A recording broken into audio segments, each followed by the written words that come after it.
चलो बिल्कुल शॉर्ट तरीके से समझाती हूँ, लॉक क्या है और अपग्रेड क्या है और ये किस कोर्स के लिए है। देखो बीकॉम के लिए, बीएलएलबी के लिए तो बिल्कुल अंडर ग्रेजुएशन में लॉक और अपग्रेड इतना इंपॉर्टेंट नहीं है। आपको सिर्फ और सिर्फ जब कोर्स अलॉट हो जाता है तो आपको फ़ी पेमेंट करनी है, फिर आपके पास ऑप्शन आ जाएगा लॉक करने का, तो तुरंत लॉक हो जाएगा क्योंकि इसमें कोई सब्जेक्ट कॉम्बिनेशन नहीं है। और यहाँ पे बीकॉम और बीएलएलबी, पहले बीएलएलबी की बात करते हैं, कोई एफिलेटेड कॉलेजेस है ही नहीं, तो आपका सिंपली आप फ़ी पेमेंट करोगे, वो सीट ऑटोमेटिकली लॉक हो जाएगी, राइट। अब बात करते हैं बीकॉम स्टूडेंट की। तो बीकॉम स्टूडेंट, पहले आपका मेन कैंपस का कोर्स एलोकेशन स्टार्ट हो चुका है ना, तो आपको बस फ़ी पेमेंट करनी है, वो सीट ऑटोमेटिकली लॉक हो जाएगी। इफ़ इन केस आप एफिलेटेड कॉलेजेस में हो, आपको एफिलेटेड कॉलेजेस का मान लीजिए कोर्स अलॉट होता है, तो उसको आपको या तो लॉक करना होगा या फिर सबसे पहले फ़ी पेमेंट करनी होगी। पहले तो फ़ी पेमेंट इज़ इंपॉर्टेंट क्योंकि आपका एडमिशन मिस नहीं होना चाहिए, चाहे आप कोई भी कोर्स से बिलोंग करते हैं। तो पहले आप फ़ी पेमेंट करेंगे, उसके बाद आप अपग्रेड के लिए छोड़ देंगे। अगर आपका एडमिशन एफिलेटेड कॉलेज में हो रहा है तो क्या पता आपको मेन कैंपस की पेड सीट का अपग्रेड वर्जन सीट एलोकेशन का डैशबोर्ड पे मैसेज शो होने लगे। फर्दर जब round wise cut of decrease होगा, यानी कि अभी हाई कट ऑफ आया है, तो फर्स्ट राउंड के बाद सेकंड राउंड, थर्ड राउंड जैसे भी होगा, बनारस हिंदू यूनिवर्सिटी के सारे एडमिनिस्ट्रेटर्स जो भी अनाउंस करते हैं, डिफरेंट फैकल्टी जैसे भी अनाउंस करती है, वैसे आपको कट ऑफ में जो है वो डिक्लाइन नज़र आ जाएगा। सारे मार्क्स जो है वो थोड़े थोड़े कम नज़र आने लगेंगे। और वो कितने कम आएंगे वो हम नहीं अनाउंस कर सकते क्योंकि हमारे पास ऐसा कोई डेटा नहीं है कि कौन से बच्चे कहाँ पे एडमिशन ले रहे हैं, कौन सी यूनिवर्सिटी को अपनी प्रायोरिटी बना रहे हैं और किस यूनिवर्सिटी को अपना सब्सटीट्यूट बना रहे हैं। That is not in our hand और हम ये चीज़ अनाउंस नहीं कर सकते। हाँ, जिस हिसाब से बच्चे एडमिशन लेते हैं, फर्स्ट राउंड में कितने बच्चों ने एडमिशन लिया, उसके बाद सेकंड राउंड में कितने बच्चों ने एडमिशन लिया, उस हिसाब से कट ऑफ में आपको नजर आएगा कि कट ऑफ नीचे जा रहे हैं, डिक्रीज हो रहा है, ठीक है। अब बात करते हैं B arts social science students के लिए। यहाँ पे बात बीएससी स्टूडेंट्स के लिए सब्जेक्ट कॉम्बिनेशन के अकॉर्डिंग आपको कट ऑफ सब्जेक्ट कॉम्बिनेशन के अकॉर्डिंग आपको लॉक या अपग्रेड करना है। तो सबसे पहले जब कोर्स एलोकेशन का मैसेज आता है ना, तो with in short period of time जो कि 24 आवर्स है, उसके बीच में आपको फ़ी पेमेंट करनी है, ठीक है। फ़ी पेमेंट करने के बाद आपको अगर सब्जेक्ट कॉम्बिनेशन पसंद आ रहा है तो आप ऑन द टाइम उसको लॉक कर सकते हैं। अपने कमिटी को भी ईमेल कर सकते हैं कि I want to lock this seat with this subject combination, this is my roll number, this is my application number, और वो आप कमिटी को मैसेज कर दोगे तो वो आपकी सीट लॉक कर देंगे। आपको पहले फ़ी पेमेंट करनी है। अगर आप चाहते हो ये सब्जेक्ट कॉम्बिनेशन आपको नहीं पढ़ना है तो आप फ़ी पेमेंट करने के बाद वेट कर सकते हैं विदाउट लॉक किए। लॉक वो ऑटोमेटिकली भी हो सकता है, आप क्लिक भी करोगे तो लॉक हो जाएगा, अदरवाइज आप कमिटी को मैसेज या ईमेल ड्रॉप करोगे तो वो लॉक हो जाएगा।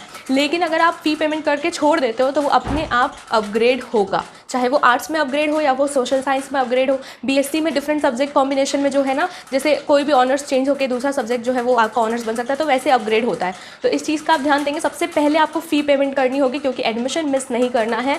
और बीकॉम स्टूडेंट्स या फिर बीएलएलबी में तो एफिलेटेड कॉलेज है ही नहीं, तो बीकॉम स्टूडेंट में अगर एफिलेटेड कॉलेज मिलता है तो आप फ़ी पेमेंट कर दोगे, तो उसके बाद आपको वेट करना होगा, क्या पता वो एफिलेटेड कॉलेज से मेन कैंपस की पेड सीट पे अपग्रेड हो जाए। तो ऐसे होता है लॉक और अपग्रेड का सिस्टम। लॉक मतलब आपको एडमिशन तुरंत चाहिए, आपने फ़ी पेमेंट कर दी, अब वो चाहते हो कि इसको फिक्स कर दिया जाए, वो कहीं नहीं जाए आपके पास से। That is a lock system कि आपने इसको लॉक कर दिया है। अपग्रेड का वर्जन है कि वो अब और अपग्रेड हो सकता है। तो आप फ़ी पेमेंट कर दी हो तो वहाँ पर आपके पास दूसरा सब्जेक्ट कॉम्बिनेशन का मैसेज आएगा। तो यहाँ तक अगर चीज़ें समझ आ गई हैं तो वीडियो को ज़्यादा से ज़्यादा शेयर करना। राउंड वाइज कट ऑफ आएंगे और ज़्यादा डिक्रीज़ होगा कट ऑफ का राउंड। जो भी आपका फर्स्ट राउंड का हाई कट ऑफ गया होगा तो वो डिक्रीज़ होकर थोड़े मार्क्स कम होगा, सेकंड राउंड का कट ऑफ आएगा। सेकंड राउंड में एडमिशन जब बच्चों के, मान लीजिए कुछ बच्चे एडमिशन के लिए फ़ी पेमेंट नहीं करते हैं विद इन 24 आवर्स, तो थर्ड राउंड का कट ऑफ आएगा। इस तरीके से कट ऑफ मेन कैंपस की पेड सीट तक जाएगा, एमएमबी की पेड सीट तक जाएगा अगर आपका कोर्स एमएमबी में अवेलेबल होगा। नहीं तो फिर एफिलेटेड की काउंसलिंग स्टार्ट होगी, और एफिलेटेड की काउंसलिंग स्टार्ट होगी तो उसमें भी राउंड वाइज कट ऑफ आएगा अकॉर्डिंग टू द कैटेगरी, और उसके बाद according to the main regular and paid seat. सारी चीज़ें क्लियर आउट हो गई है तो वीडियो को लाइक करना, जो भी डाउट हो कमेंट करिए। मैं चाहती हूँ आप लोगों के कमेंट्स देखूँ, और मैक्सिमम कमेंट्स में मैं चाहती हूँ कि रिप्लाई भी करूँ, लेकिन मैं मार्क्स के ऊपर अभी ये नहीं बोल सकती कि हाँ बीएचयू कितने राउंड तक कट ऑफ किस समय तक लेकर आएगा, कि किस समय तक अनाउंस करेगा, या कितने मार्क्स और डिक्रीज़ हो सकते हैं। ये मेरे हाथ में नहीं है, ये एडमिनिस्ट्रेटर्स के हाथ में है। फैकल्टीज़ अनाउंस करेगी जिस हिसाब से बच्चे 24 आवर्स में फ़ी पेमेंट करते हैं या ड्रॉप करते हैं। एक और चीज़ मैं बताना चाहती हूँ कि कुछ बच्चे मेरे को मैसेज करके कह रहे हैं कि अब बीएचयू जो है वो रिफंड करता है पैसा या नहीं। तो देखो, पहले ही आप माइंडसेट बना लो कि आपको बीएचयू में एडमिशन लेना है या फिर डिफरेंट यूनिवर्सिटी को आप अपना सब्सटीट्यूट बना रहे हो या प्रायोरिटी दे रहे हो। इस हिसाब से अगर आप फ़ी पेमेंट ड्रॉप करना चाहते हो तो आप ड्रॉप कर सकते हैं, दूसरी यूनिवर्सिटी को प्रायोरिटी देना चाहते हैं तो वहाँ एडमिशन ले सकते हैं। प्लीज़ आप सीट ब्लॉक मत करिए फ़ी पेमेंट करने के बाद। और फ़ी पेमेंट अगर आप कर भी देते हो और आपको बाई चांस डिफरेंट यूनिवर्सिटी में अपॉर्चुनिटी मिल जाती है तो हाँ, BHU रिफ़ंड करता है। रिफ़ंड जो है वो थोड़ा सा टाइम लेती है। अब कितना समय लेता है, तो जब पूरा एडमिशन प्रोसीजर कंप्लीट हो जाता है उसके बाद एक रिफ़ंड का क्लेम फॉर्म आता है, उसको आपको फिलअप करना होता है, अपनी फ़ी रिसिट लगानी होती है। It takes time, 1 month 2 month maximum time लगता है। BHU पैसे रिफ़ंड करेगा, आपके पैसे रखेगा नहीं, लेकिन इसमें टाइम जाएगा।